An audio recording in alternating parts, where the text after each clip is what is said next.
A little bit of different tech this week. This is the Fiido Air, a carbon fibre electric bike that's gone out of its way to not look like an electric bike. With a futuristic design more at home with the Jetsons, it's got a super lightweight carbon fibre body with a real minimalistic design. Fingerprint recognition, Bluetooth connection to your phone or smartwatch, a lithium battery hidden in its frame powering a 250 watt motor, and a drive belt that will never rust and is easy to clean. I've been playing around with this amazing bit of tech for over a month now in snow, sun, town, country, on the level and up the steepest of hills. So a quick video today on what it's like to ride, how it performs and crucially, whether it's more style than substance.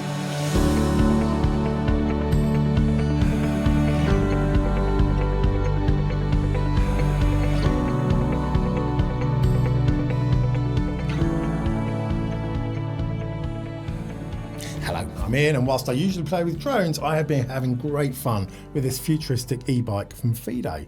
As mentioned, this is no ordinary e-bike. No chunky fat frame or tyres, no bolt-on battery, no display, and even no chain. This is very much a chic, elegant e-bike for anyone around town.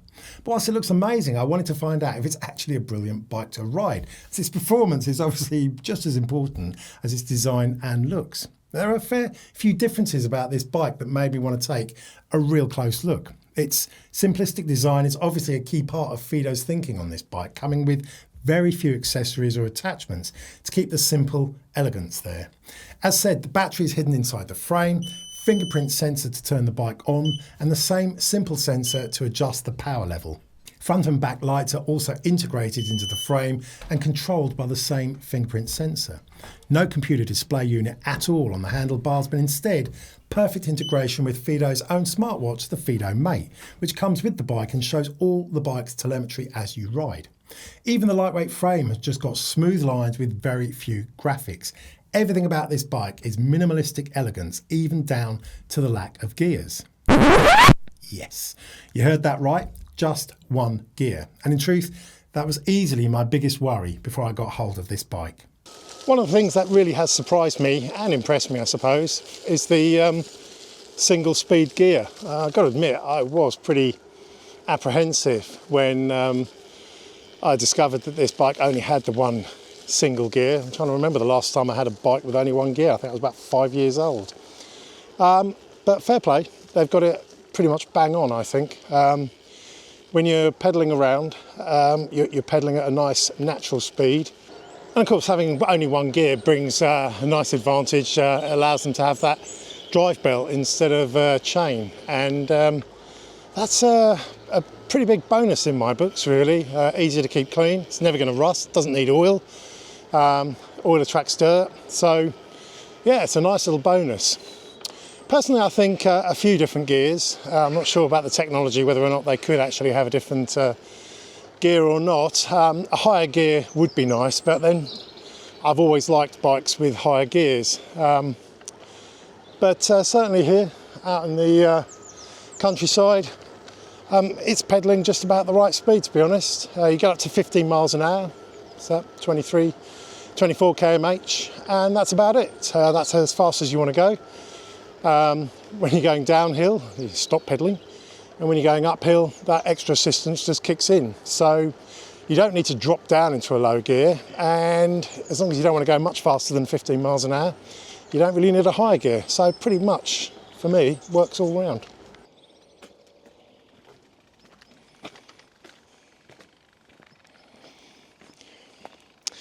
Of course, sadly, one disadvantage of only having one gear is that when the battery runs out, and it will, then you're a bit stuffed if you come to a monster hill.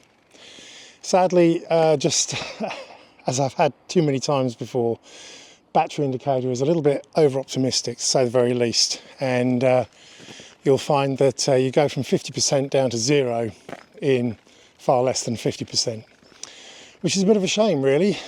Battery anxiety is not something you really want to be suffering on an electric bike, and yet it seems to happen all the time to me. It's certainly happening on the Fiido Air, unfortunately, and yet again I'm walking up a steep hill because the single gear is way too steep for me. Now, I contacted Fiido about the battery indicator, its lifespan and the single gear on hills issue, and I actually got some pretty good information back from them. They said the battery indicator actually works on real-time voltage, which does introduce an element of estimate, which they reckon should be less than 5% out. Now, whilst that doesn't fully tally with my experience, it does explain why the indicator can drop quite quickly as the battery nears depletion. They also mentioned that the additional Fiido extension battery power pack will double the range for longer distance riding if that's what you want to do. And it is clear that the rider's weight does indeed have a significant impact, as this directly affects the load that the motor has to power and therefore the power that's going to be drawn from the battery.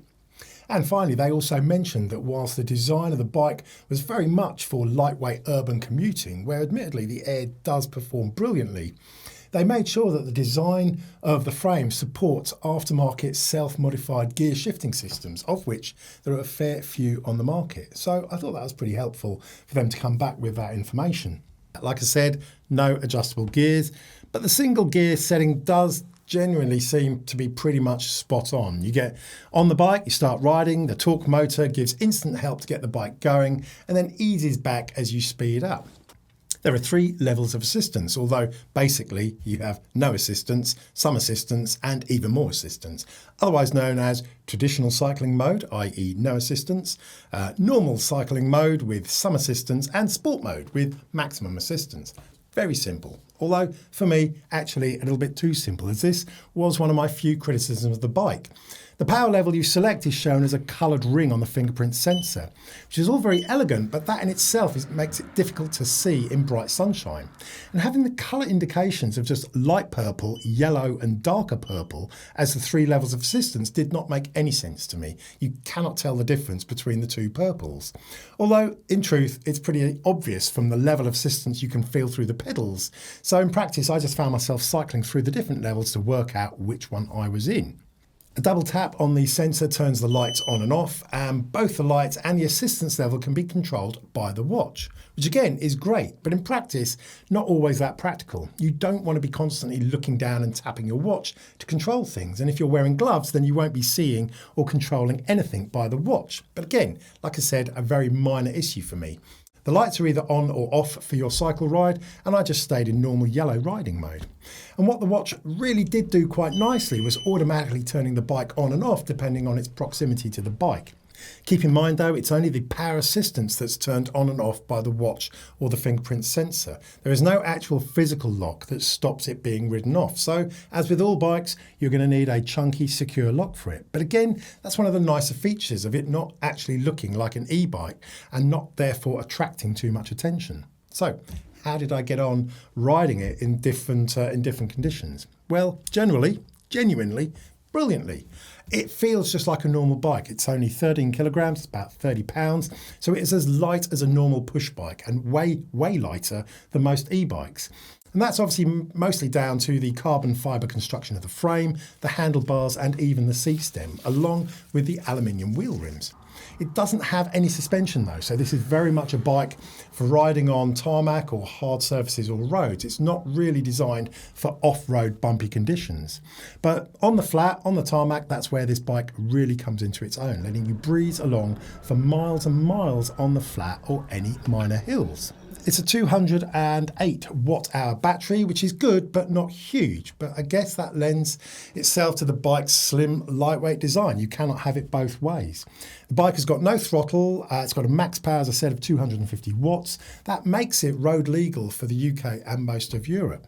And of course, the other question that most people ask is, what range do you get from a single charge? And as I have found out before, the spec range does not always match real-world cycling. But in fairness, this may well have a little bit more to do with the rider than the bike itself. The specs state an 80 kilogram rider on the flat should get around 60 kilometers or 37 miles in normal mode. Now, I am a solid 95 kilograms. Sadly, I never got more than around half of that. 25 kilometers, around 17 miles before the battery gave up. Like I said, this may be more to do with me than the bike itself. I was told by another owner he regularly gets over 45 miles in normal mode, but then he also admitted to being a very sprightly 60 kilograms compared to me. But either way, the range was a bit of a letdown for long distance riding. But again, you need to actually look at this bike's intended use. It is not a long distance cross-country bike. It's actually a commuter bike for riding around town. So do you need 20-mile battery range for that? I guess that is a question for you to ask yourself. There is no doubt this is a truly brilliant bike. It's light enough to easily carry up and down steps, powerful enough to let you ride up some fairly chunky hills as long as you have got battery. Like everything, there are always a few drawbacks, and for me, the single gear was one of them, but only when I had no battery or when I encountered a very steep hill. A clearer display would be nice, but does that actually affect your ride? Probably not. Longer battery life would have been nice, but again, that would add to the weight and the bulk. And if that's truly an important thing for you, then you can easily get the battery extender to double the range of the battery. It's not cheap, but it is still way cheaper than many other e-bikes, coming in at around £1,700 or just under €2,000. Ultimately, not only is it great to look at, it really is great to ride. You will not obviously ever win a speed or endurance race with it, but you will still have good fun riding it. And to me, fundamentally, that is what it's all about. So there you are. A little bit different this week, but I do love putting different tech through its paces. And it really was great getting the drones out to help filming with this in their follow me mode. So all in all, I had great fun with this bike and I had great fun making this video. Anyway, as ever, let me know your thoughts below in the comments. And as ever, until next time, have fun, happy riding.